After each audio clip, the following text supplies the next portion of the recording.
অন্যান্য সময় পটল ৮০ টাকা পেলেও আজকে ৬০ টাকায় পাচ্ছি। বর্তমানে মুরগির দাম ঈদের থেকে এখন মুরগির দাম একটু কম আছে।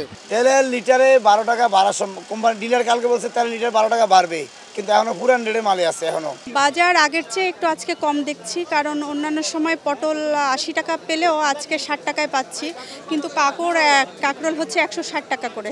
এটা হচ্ছে পছন্দের, বাট এখনো দামটা হাতে নাগালে আসেনি। সবজির দাম ভাই ঈদের পর থেকে বাজার একটু গরম, বাজার চড়া।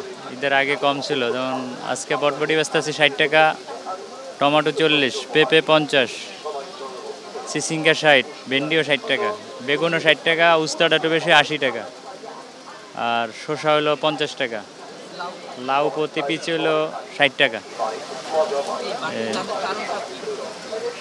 কারণটা তো আর আমরা বলতে পারবো না, আমরা তো নদীর পানি নদীতে ফেলাই, দাম বেশি দিয়ে কিনি, বেশি দিয়ে বেচি।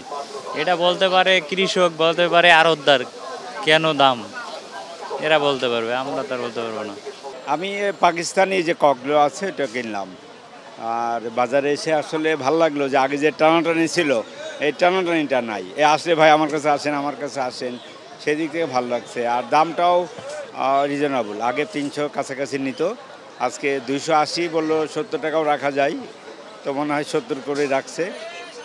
ভালো দাম, বাজার ভালো আছে। বর্তমানে মুরগির দাম ঈদের থেকে এখন মুরগির দাম একটু কম আছে। পাকিস্তানি সোনালিটা বিক্রি করতেছি ২৭০ থেকে ২৮০, দেশি মুরগি বিক্রি করতেছি ৬৫০, ব্রয়লার মুরগি ১৮০। সব মুরগির দাম একটু কম আছে। আমরা চাই আরটু কমলে যে আরও ভালো হয়, মনে হয় সাধারণ পাবলিক যে কেনাকাটা করে খাইতে পারে, এটাই মনে করেন সরকারের কাছে আমাদের আবেদন। না বিক্রিও ভালো হইতেছে, মনে করেন কোনো সমস্যা নাই। দাম বাড়লে মধ্য অঞ্চলের লোকেরা পারে একটা মুরগি মনে হয় ৪-৫০ টাকা কিনে খাওয়া, কমলে তারা সবাই চায় ছেলে সন্তান লোককে একটা মুরগি খাইবার লাগে আশা ভরসা করে। আমরাও চাই কমলে আমাদের জন্য ভালো, আমাদের বেচা বিক্রি ভালো হয়। তেলের লিটারে ১২ টাকা বাড়ার কোম্পানি ডিলার কালকে বলছে তেল লিটার ১২ টাকা বাড়বে, কিন্তু এখনো পুরান রেটে মালে আছে এখনো। ১৭৫ টাকা লিটার, ২ লিটার ৩৫০, ৫ লিটার ৮৫০, এখনো পুরান রেট মাল বেচতেছি আমরা। হ্যাঁ, তবে সরবরাহ ঘাটতি না, সরবরাহ ভালো আছে, কিন্তু দাম বাড়লে তো আবার বাড়বে, গায়ে রেট বাড়বে, তখন বাড়বে, সরবরাহ আরও ভালো হয়ে যাবে দাম বাড়লে। অনেক ক্ষেত্রে কোম্পানি সরবরাহ কমায় দেয় দাম বাড়ানোর জন্য, এবারকার দাম সরবরাহ ঠিক রাখছে, দাম বাড়ায় দিচ্ছে, কিন্তু নতুন রেটের তারা আসে না বাজারে। মশলা আসলে এলাচির দাম তো বাড়ছে, রমজানের আগে রমজানে প্রচুর বাড়ছে। এলাচি ৫,২০০ টাকা, ভালো মানের এলাচি ৬,০০০ টাকা। যদি আমদানি ভালো হয় তাহলে এলাচি দাম কমার সম্ভাবনা আছে, আর আমদানি কম হলেই এলাচির দাম আরও বাড়বে। মিনিকেটটা বিক্রি হচ্ছে ৮৮ থেকে ৯০ টাকা, আর ২৮টা হলো ৬০ থেকে ৬২ টাকা, কোয়ালিটি বুঝে বিক্রি হচ্ছে।